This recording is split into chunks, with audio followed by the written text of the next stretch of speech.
berhubungan lah sekali 2 hari gitu. Itu cara sederhana menentukan kesuburan. Kalau terjadi infeksi dari vagina naik ke rahim sampai ke rongga pelvis, itu menyebabkan terjadi pelengketan tuba tersumbat. Nah, kalau tuba tersumbat ini udah sulit. Solusinya adalah bayi tabung.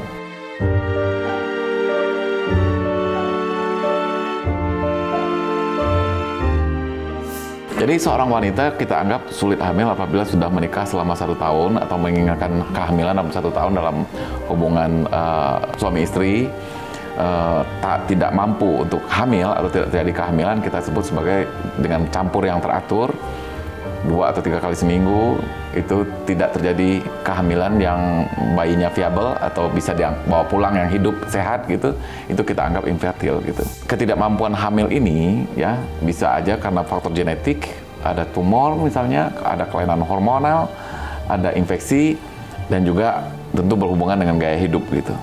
Nah, kalau genetik misalnya ternyata rahimnya ada kelainan, misalnya rahimnya duplek, ada 2, atau Urthurus arcuatus, Urthurus bicornus, atau malah tidak ada rahimnya misalnya gitu, atau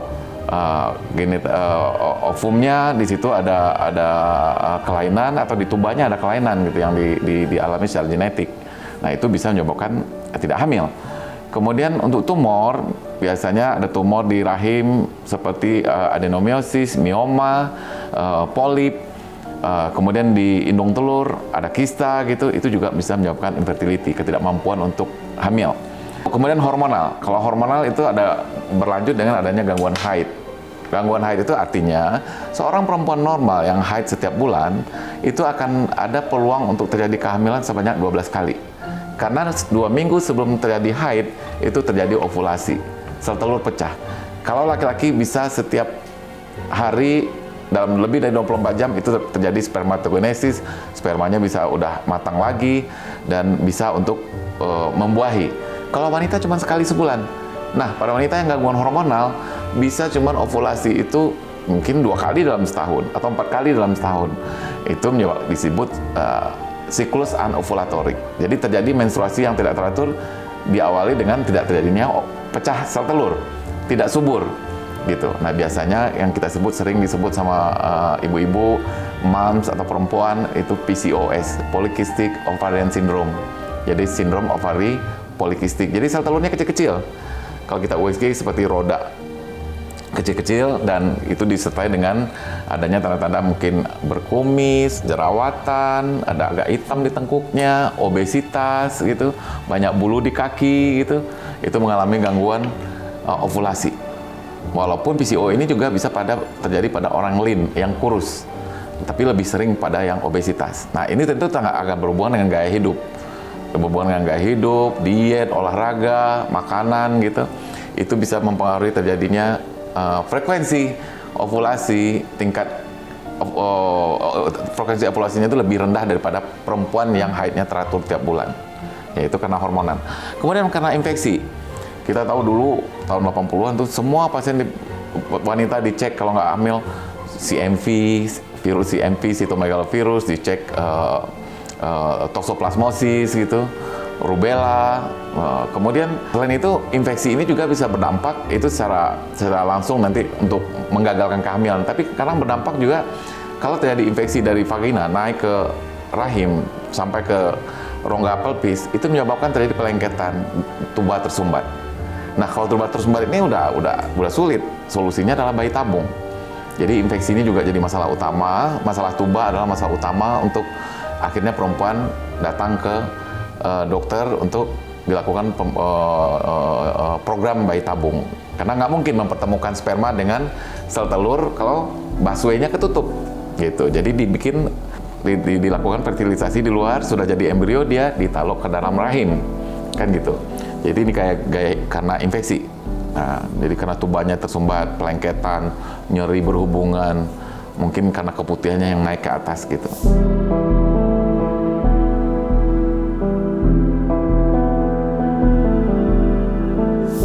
Jadi modalitas untuk melakukan pemeriksaan infertility itu kan tentu mulai dari wawancara, ngobrol, jangan-jangan ternyata sibuk-sibuk periksa ternyata LDR gitu.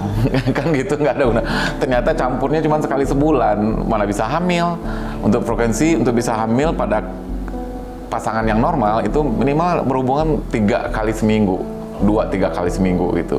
Nah, kalau yang sudah paham, yang cukup high educated atau bisa memantau kapan adanya fertilisasi atau subur atau hari ovulasi, di mana kalau secara awam hitung saja, kalau haid teratur saya akan mengalami ovulasi 2 minggu sebelum haid berikutnya gitu, ngerti nggak? Jadi kalau bisa memproyeksikan saya akan haid nih tanggal 28, kurang saja 14, itu berarti tanggal 14 subur. Nah, mulai tanggal 14 itu berhubungan lah sekali 2 hari gitu. Itu cara sederhana menentukan kesuburan. Nah, dari wawancara kita tanyakan, hidup satu rumah nggak, hubungan harmonis nggak. Jadi kalau untuk pasangan fertility, itu diajarkan oleh profesor kita dulu bahwa harus datang dua-duanya, suami istri. Nggak boleh yang datang cuma istri aja, pengen hamil, nggak bisa. Keinginannya harus dari pasangan, nggak boleh dari satu orang. Nah, dari situ kita wawancara, ini hubungannya harmonis nggak, frekuensi campur teratur nggak, kemudian juga ada stresor-stresor lain nggak yang menyebabkan mungkin perempuannya stres, hyperprolaktinemi gitu kan, dan menyebabkan gangguan ovulasi. Kemudian kita lakukan pemeriksaan USG.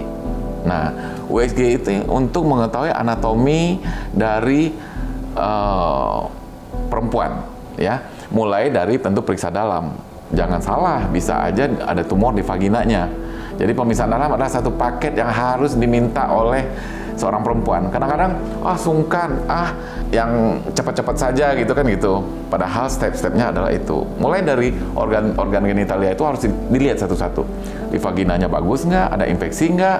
Ada fluxus nggak keluar dari mulut rahimnya? Seperti keputihan yang kadang-kadang seperti nanah gitu, kadang kehijauan, atau seperti kopior bertepung gitu karena jamur. Itu kita bisa lihat ada infeksi di sana atau enggak. Ini dari pemeriksaan fisik awal. Kemudian kalau mulut rahimnya oke, kita lakukan pemeriksaan USG. USG dalam lebih superior dari luar.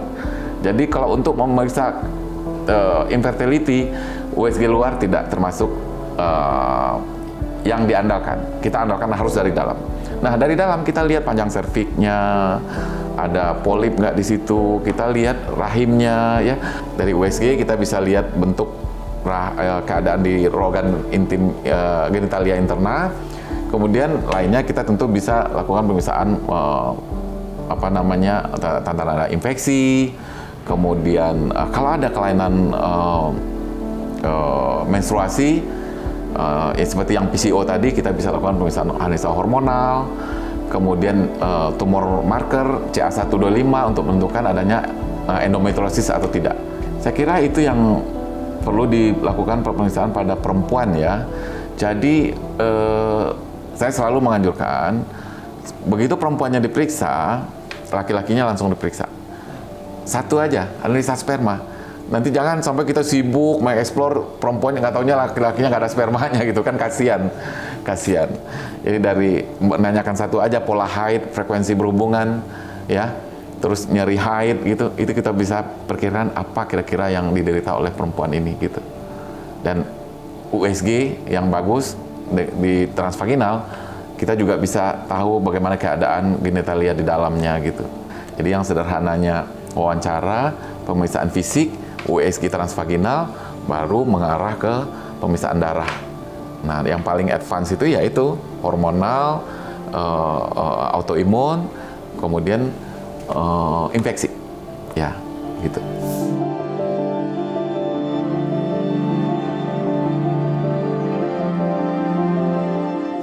Bisa dua hal, premarital check up atau prekonsepsi check up. Premarital check up itu dilakukan check up sebelum menikah. Kalau prekonsepsi itu sudah menikah, ingin punya anak, dilakukan medical check up. Ada dua hal yang menarik di sini. Kalau memang perempuan-perempuan yang ada gangguan haid menjelang usia-usia di atas 20 tahunan, udah usia dekat menikah, gangguan haid, nyeri haid, ya, atau sakit perut bawah, lakukan premarital check up. Ngerti nggak? Supaya bisa disiapkan kesuburannya kalau nanti pada usia reproduksi. Nah, Kemudian kalau tidak, 3 masalah ini tidak ada, begitu menikah kan bisa terjadi seketika kehamilan, baru dilakukan pre-konsepsi check up. Jadi sebelum terjadinya kehamilan dilakukan check up untuk mencegah jangan sampai misalnya ada infeksi, nanti babynya ada kelainan, nanti nggak, atau ancaman keguguran. Jadi kalau aman-aman saja sebelum usia reproduktif, sebelum menikah, boleh dilakukan pre-konsepsi check up itu kalau sudah menikah. Apa yang kita lakukan? Pertama, cek lab, ya, adanya infeksi atau enggak. Kedua, USG, ya, USG itu yang dilakukan. Dan kemudian ini untuk perempuan yang tidak ada keluhan. Kalau sudah ada keluhan sebelum menikah pun ya boleh lakukan pre-marital check up. Itu saran saya.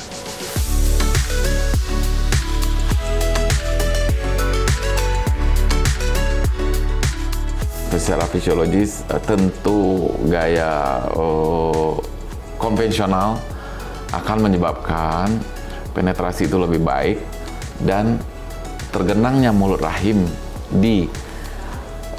oleh sperma itu akan lebih lama. Itu tentu kesempatan untuk tergenangnya mulut rahim setelah berhubungan oleh cairan sperma akan lebih lama dan akan lebih banyak. Perlu diketahui bahwa sebagian besar sperma yang ditumpahkan itu akan keluar mengalir. Jadi jangan ketakutan, ini setelah campur selalu mengalir, selalu ini memang pakai sebagian besar keluar. Dan harus ingat yang dikeluarkan itu minimal 20 juta gitu.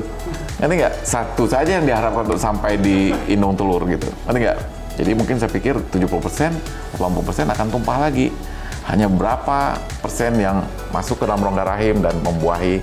Jadi gaya konvensional tentu lebih besar memungkinkan, walaupun dari pengamatan saya, kayak jungkir balik, gaya apapun gitu ya, itu bisa menyebabkan kehamilan. Kenapa?